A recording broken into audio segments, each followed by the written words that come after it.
Hello and welcome to another edition of Pulp Picks. My name is Patrick. My name is Fritz. And we're here to give you this week's reading recommendations on New Comic Book Day. I know that we've been saying this a lot. This is a massive week. This is bigger than the last 3 or 4 massive weeks that we said were massive weeks. It was very funny watching you struggle to try and fit everything on the table yesterday. It was, the struggle is real. Mm-hmm. Yeah, it was interesting. We barely got them all up and on the wall. Mm-hmm. The variants are completely full. The graphic novels and new release wall are completely full. It's just a ton. And it's not like it was a bunch of, second tier books or anything. There were a lot of our most subscribed to titles this week. A lot of new number ones coming out, some of which we might get to, who knows? Yeah, I was just going to say, we've got a smattering of each of those things, so let's dive right in with your pick. Yeah. One of our favorite non-Marvel DC books. Yeah, so unsurprising, third time in a row here, Beneath the Trees Where Nobody Sees, I believe, Rite of Spring, the subtitle here. So this issue, we kind of catch back up with the president after last issue, was kind of filling in the gaps of how things have been going in the town since we last saw it in the original series. But so we've got Sam is, for some reason, we're still not really sure what's happening, enticing Monica into trying to figure out who killed her brother. Spoiler alert, it is Sam. Right, yeah. Read the first volume if it was a spoiler to you. Yeah, and even if you weren't sure, you probably by the end of this be like, oh, hey, I don't think I trust the Sam character, considering some of the stuff we see her do here. I'm not going to trust anybody walking behind me with a plastic bag ever again in my entire life. Well, that's one of the curious things here. We get to really kind of flashback even further than we had before and see Sam when she was first starting out, some of her first kills when she was younger, still living with her parents, still the genesis, if you will. Yeah, and it's interesting because we see how her working at their hardware store, kind of she refers to a lot of it as kind of her studying, her practice, her getting familiar with her tools of her trade. And yeah, it's there's this creeping dread throughout of just oh, how's this all going to turn out? And you can probably guess how it turns out. Not well for anyone. Yeah. But yeah, so we get that. We get Monica. She's intrigued by this, by Sam, by her offer, but she's also just I'm going to look into, because it's really weird that this random person just kind of hey, you want to find out who murdered your brother? Yeah. Because that's a weird thing to just especially since most everybody up until this point, which we saw in the first issue, was really kind of indifferent. Yeah. If it's work to help a stranger, people aren't really enthusiastic about it. So why is this person enthusiastic about it? Yeah. And so we get a bit more there. We get a bit more with Lewis, whose dad was one of the victims from the original series, not of Sam, but of Nigel, the other killer. Yeah. So we're getting all these personal dynamics between Monica and Sam and Lewis and Monica, all these different pieces are kind of moving across the board. And I really I have a kind of an idea of what Sam's maneuvering things towards. I'm not sure exactly. Again, this is not going to go well for anyone. Tragedy is on the horizon. Correct. But how tragic it is very much up for debate. But no, this book continues to be just fantastic. The art is just so good. It's bonkers that somebody can write this good of a story, illustrate it in such an against the grain kind of way, in the best way possible. Well, and I was even just talking with you yesterday about just the cover, this family photo where the parents are all happy smiles, and then Sam's just in the background, just yeah, just not that every family's got that picture where the kid doesn't really seem to want to be there, but understanding the context of Sam, you really get a whole different vibe out of that. Yeah, I think that's probably more the true Sam before Sam figured out how to act around people to put them off guard. And that's all the kindness and niceness and personality that Sam projects is all fake. And that's a big thing in this issue is people being oh yeah, Sam's great. Sam's always nice and helping out and everything. Very much a point of being she is like ingratiate herself in a way that like no one would ever suspect her of anything. Absolutely. Yeah. But no, book continues to be fantastic.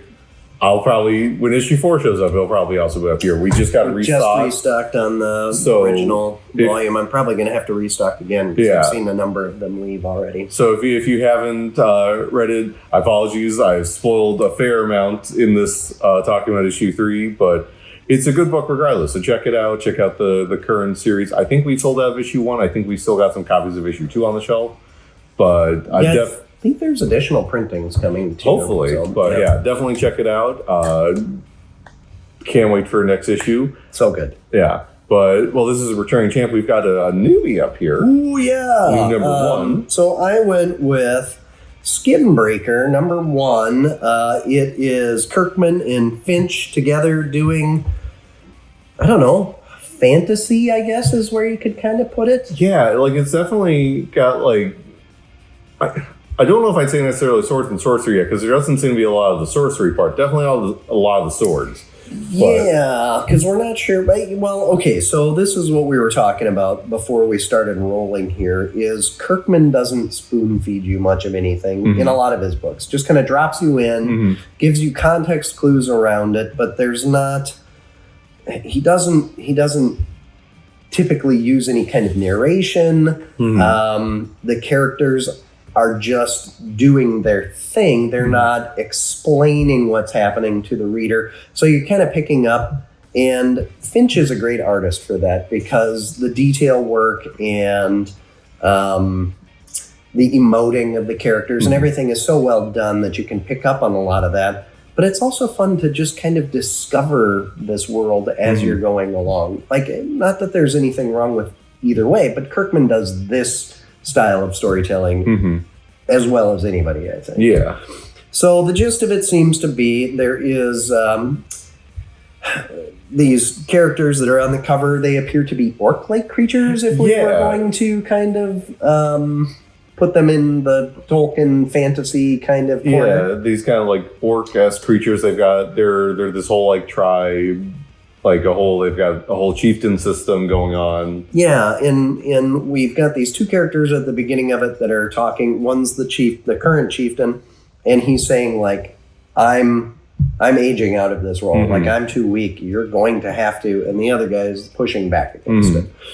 So then the Skinbreaker part, right? So the title for me this entire time that we've seen this list that's coming out has been weird. I wasn't sure, is skin, because there's certainly a sword heavily featured. Is that Skinbreaker? Are we talking, slashing somebody, that kind of thing?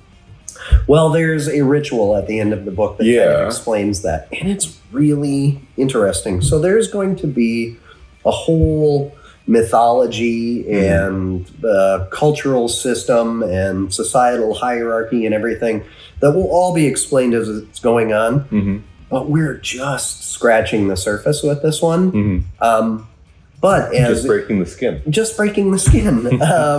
But as the Kirkman books tend to go, we've already got a character that we're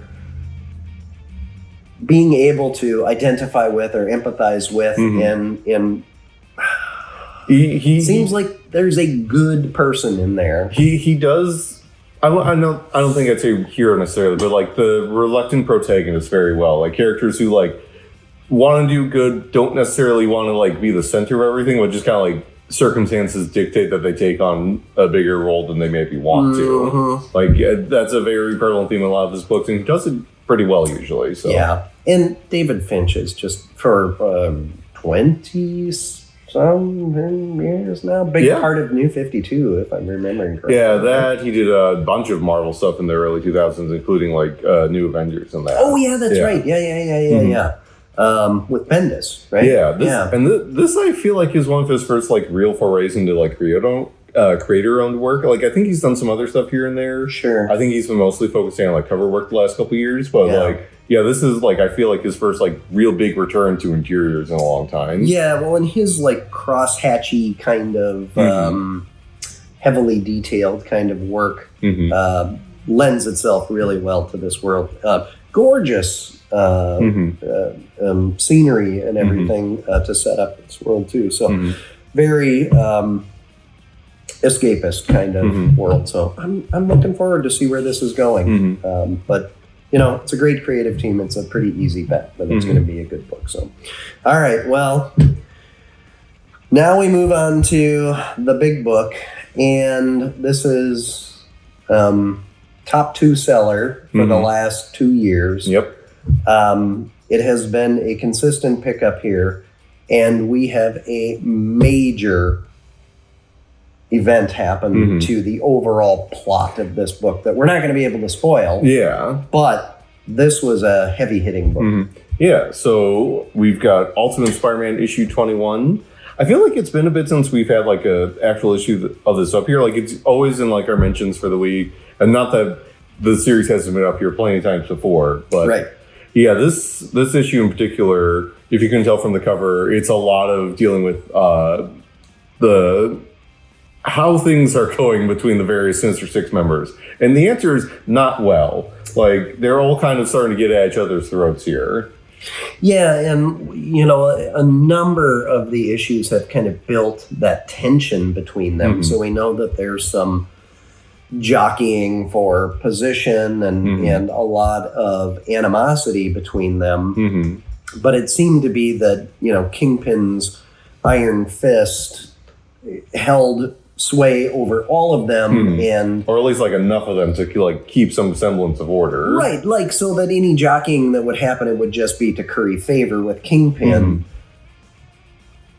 Is that going to continue to be the case, or is somebody going to make a major power play? Yeah, there's a lot of people making moves here, and we get a bit more backstory on a couple of them. Particularly, Mr. Negative gets a lot more kind of like spotlight here. We also get in a Mysterio identified fight. Yeah, we get a bit more with Mysterio. Yeah, with Mr. Negative. Some more kind of like understanding of like how some of these like groups came together in the past to like become like the Sinister Six that we've been seeing, and how that's impacted like other relationships because of that. I think I'm just realizing that Spider-Man appears in all of one panel in this. Yeah, this is very much a villain-centric issue, and with good reason. Like, we're very much setting up for, I think we've mentioned on here before, but like issue 24 in December is going to be like the last issue of the run. So we are barreling head on towards our conclusion here, and yeah, no, things are going to get very real for characters really quick. Yeah, and it's wild because there's that, but then there's still like little like other things happening where it's just like, oh, this is possibly saying for this thing. There's like a panel in here that goes back to something we were talking about yesterday. Just like, oh, do you think this is what's going to happen after like this? And then just like, it's kind of looking like maybe that's the case. Yeah. Which that was another thing we talked about. Just like people are acting like this in Ultimate Endgame, and they're like, oh, they're ending the Ultimate line. Just like, I don't think they're. No, they're definitely setting up for like, I think all the current Ultimate books are going to be coming to an end sooner than later, but I think they're definitely setting up for next summer. We're going to get our whole like big like, here's like post Maker Ultimate Universe kind of thing. Like what happens next, which I'm excited for, considering how crazy everything's been going. They're definitely going to be upsetting the board, which they do a lot of that here. So like, it's anyone's game who's gonna like make the next move here. Right. Yeah. I think that's kind of the big takeaway from this is if there's it shook up all the players on the board. So now we'll see how that all kind of settles. But oh man, again, the art is amazing in here. Yeah. The storytelling is great. The level of suspense at the end of this issue, because it's a massive cliffhanger. What actually happened? What's the fallout from that? So good. Yeah, like, it's a Spider-Man book without Spider-Man in it at all. I don't think they hardly even reference him in it.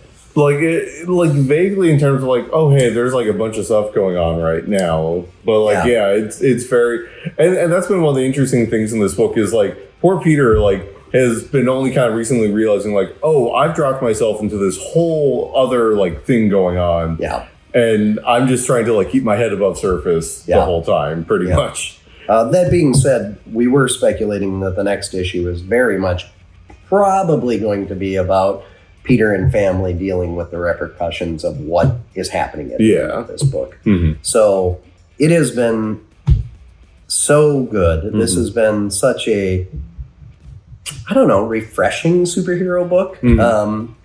It's really neat to see a world where the bad guys are in charge of everything. Yeah. And you really don't have any respite or safe space at all as a superhero. Yeah. Anyway, all right. Well, these are our top 3 picks. Did you have some runners up this week? Yeah. Like we said, big week. Well, like you mentioned before, World War Villains seem to be in charge. Absolute Wonder Woman this week nearly made it up here. Yep. Very, very close. Really good issue. End of this current arc. Very, very strong ending there. Hopefully you're not like me and didn't get part of the ending spoiled for you a couple days earlier online. So you can go in and just enjoy the. You'll know it when you get to it. Yeah, but no, stuck the landing on the whole maze story arc. Yeah, no, very, very good, and very much setting up for a lot of other interesting developments coming out of this. A lot happened this arc. Yeah, that was good. I enjoyed the new. There's another new series that started this week. Viking Moon. Yeah, that was also good. Yeah, basically Vikings versus werewolves. This issue is kind of like a lot of setup of like, oh, we've got the Vikings coming to Vinland, which is just Newfoundland up in Canada back in the day, running into like indigenous people, and then werewolves show up. So, you know, but no, looking forward to where that series goes. A bunch of other usual goodies this week, like Space Goes and the new History of the DC Universe. It's, again, it's very interesting seeing like how they like fit a bunch of these kind of like disparate parts together. Also, probably just in terms of like art matching era, probably one of the stronger issues, just because like it's Dan Jurgens and Doug Mankey, and this is very much like the 90s and 2000s era of DC. So like huge players in DC. So like them being in here, it's just like, oh yeah, these are the people that you kind of like think of when you think of art for this era of DC. So like real good matchup there. What about you, Patrick? Void Rivals was excellent. Another Kirkman book this week. So we got more answers and even more questions. Yeah. So, but again, the art was just gorgeous in this. There are some scenes where some characters are, completely anguished over what they're realizing is happening, and that facial expressions and everything were just great in it. Poor Skuxoid. Yeah. Oh my God. But that like. Who would have thought that his story arc would be so darn interesting? Yeah. What the heck? That's been great. Let's see. What else? Yeah, there was the Ultimate Hawkeye. Thor was interesting. Thor was brutal sweet throwdown in a bar fight. Yeah, just a ton of good stuff this week. So anyway, all right, well, we got to wrap this up because it's just you and I launching the store today. Jesse's on his honeymoon, so... we're a little short-staffed for the first couple hours until we get help from Freya. Hopefully we don't get a call from him anytime soon that he lost all his money at the table. Yeah, and that we need to wire him fare home or something. Yeah, exactly. So we do this every week. We'll be back next week with more picks. In the meantime, be sure to like, follow, subscribe, comment, share, and stop into your local comic shop and pick up some comic books because that's what this is all about. Great stories and being able to share your experiences with others. So we will be back next week with a new video. Until then, enjoy the reading.